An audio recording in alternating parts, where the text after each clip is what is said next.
घाट बना बना के पूजा कर रहे हैं, क्या करें। हाँ, तो सरकार से हमारा यही आवेदन है कि आप वो थोड़ा घाट को साफ कर दे, साफ सुथरा बना दे। और सरकार को ये नहीं दिख रहा है, इसका जिम्मेवारी मैं सरकार को दूंगा।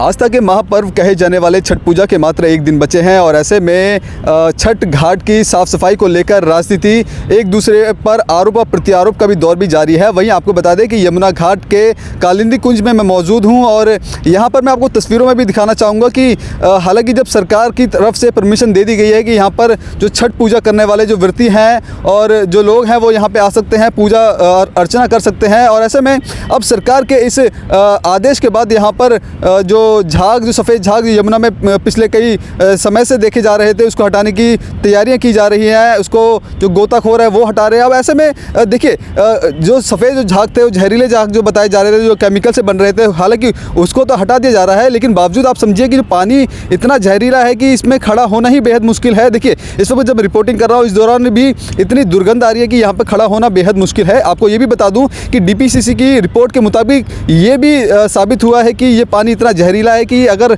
यहाँ पर कोई पूजा करता है या इस पानी में कोई डुबकी लगाता है, उसको तमाम तरह की बीमारियाँ हो सकती हैं। हालांकि आपको बता दें कि यहाँ पर अभी तमाम जो कुछ समय पहले राजनेता यहाँ आए थे और एक दूसरे पर आरोप और प्रत्यारोप का भी दौर जारी था, लेकिन फिर भी देखिए कि अभी आपको तस्वीरों में आपको दिखेगा कि केवल यहाँ पे पानी कम और यहाँ पे कीचड़ ज़्यादा है। तो ऐसे में जो लोग हैं वो बेहद मजबूर हैं इस तरह के यहाँ पर छठ पूजा बनाने के लिए। हालांकि कुछ लोगों से भी हमने बातचीत किया तो लोगों का कहना है कि हालत यमुना के इतने बेहद ख़राब है कि यहाँ पर हम छठ पूजा बनाएंगे आएंगे तो कहीं ना कहीं हमारे आस्था भी को भी यहाँ पे ठेस पहुँचती है। और ऐसे में जब लोग हैं, अब लोग अपने घरों में जो छठ पूजा है वो बनाने के लिए मजबूर है। घरों के आसपास कहीं छोटे छोटे घाटों को बना दिया जा रहा है जिसमें ये पूजा की जा रही है। हालांकि लोगों का ये भी कहना है कि जो छठी मैया की जो पूजा होती है वो बहते हुए पानी में की जाती है और दिल्ली में एकमात्र यमुना है और यमुना के हालत इतने ज़्यादा ख़राब हो चुके हैं कि हम यहाँ पर पूजा करना ही बेहद मुश्किल है।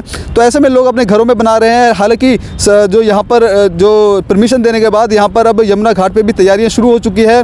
टेंट लगाए जा रहे हैं, कुछ समिति वाले भी लोग हैं वो यहाँ पर जो पूरी तैयारी कर रहे हैं, लेकिन उसके बावजूद भी आप तस्वीरों में पीछे देखेंगे पूरा काला पानी आपको दिख रहा होगा। और पानी के इस कोने पे अब दूसरी ओर नज़रें डालेंगे तो वहाँ पर देखिए कुछ लोग भी हैं जो इस जो यमुना को साफ़ करने की कोशिशें कर रहे हैं। साथ साथ दूसरी तरफ कुछ संस्थान के लोग भी हैं जो लगातार यहाँ पर साफ़ सफाई का भी जो काम कर रहे हैं, लेकिन बावजूद आप समझिए कि कितना मुश्किल है इस बदबूदार पानी में और इतने विषैले पानी में ये पूजा करना। और लेकिन क्योंकि ये आस्था का एक पर्व ऐसा ही है जिसमें लोगों को बहुत आस्था होती है, बहुत विश्वास होता है, लेकिन लोगों का ये भी कहना है कि कहना रहता है कि जल अगर ख़राब भी है कोई बात नहीं, लेकिन छठी मैया उनको बचा लेगी। लेकिन आप समझिए कि कहीं ना कहीं किसकी लापरवाही आप किसको समझते हैं, क्योंकि जब ये छठ पूजा करीब आती है, त्यौहार करीब आते हैं और ऐसे में यमुना को लेकर राजनीति एक दूसरे पर आरोप और प्रत्यारोप का भी दौर शुरू हो जाता है। लेकिन बावजूद इस यमुना को साफ़ करने के लिए कोई भी सरकार अहम कदम नहीं उठाती और लोगों को मजबूरन इसी यमुना में जो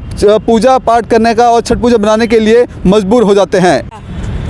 माया देवी, यहाँ पे आप छठ पूजा बनाने क्या लगता है बना पाएंगे आप यमुना पे? देखिए सर, ये तो ऐसे ही यमुना देखिए कितना गंदगी है, तो हमें तो मजबूर है, तो हमें नहाना आने पड़ रहा है। अगर साफ सुथरा रहेगा, बढ़िया सा घाट रहेगा एक छठी मैया के लिए, तो हम लोग आएंगे, त्यौहार मनाएंगे यहीं पे। हम लोग मजबूर हो रहे हैं, अपने घर में घाट बना बना के पूजा कर रहे हैं, क्या करें, मजबूरी में कर रहे हैं। तो ऐसा नहीं लगता कि आपको जब छठ पूजा होती है तभी इस तरह के हालत हो जाते हैं यमुना के? सरकार को पहले से कुछ ऐसा सोचना चाहिए कि आप लोग पर्व बना सके। हाँ, तो सरकार से हमारा यही आवेदन है कि आप वो थोड़ा घाट को साफ कर दे, साफ सुथरा बना दे, हम लोग जो अच्छे से त्यौहार मना सके, छठी माई का नाम ले सके। अच्छा, एक चीज़ बताइए, आप घर में आप ये छठ मैया को अर्घ देते हैं, अब यमुना में देते कितना डिफरेंस रहता है, कितना? हाँ, वो तो है ही है, लेकिन क्या करें, मजबूरी है, वो तो करना पड़ेगा। तो अभी यमुना में होता है तो नदी में जैसे कि घाट में होता है छठ, तो बिल्कुल सही होता है। उसके लिए छठ मैया के लिए नदी घाट ये सब चाहिए, लेकिन हम लोग मजबूरी में घर में बना के पूजा कर रहे हैं। मजबूरी है। हाँ, मेरा नाम अनुराग कुमार हुआ। अनुराग जी, क्या लग रहा है कि यमुना घाट पे इस बार जो पूजा की परमिशन दे दी है, बना पाएंगे आप यहाँ पे?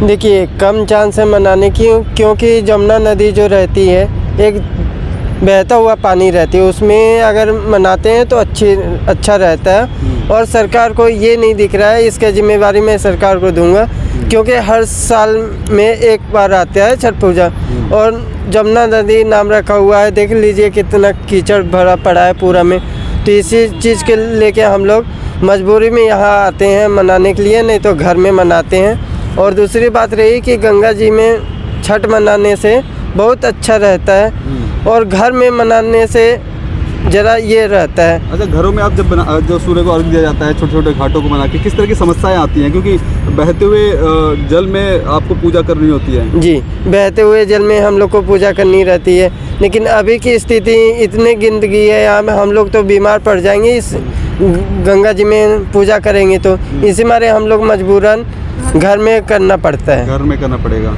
हाँ जी। तो यानी जैसे सरकार ने परमिशन दी है यहाँ पे बनाने के लिए, तो आप लोग नहीं आएंगे यहाँ पे? नहीं, हम लोग इस सब में नहीं आ सकते हैं करने, इतना गंदगी में हम लोग को बीमार कैसे पड़ना है। जिम्मेदार किसको मानते हैं? जिम्मेदार सरकार को मानते हैं। सरकार को मानते हैं। हाँ जी। कैमरा पर्सन कमलेश कुमार के साथ मैं संदेश सक्सेना, पंजाब केसरी.com, दिल्ली।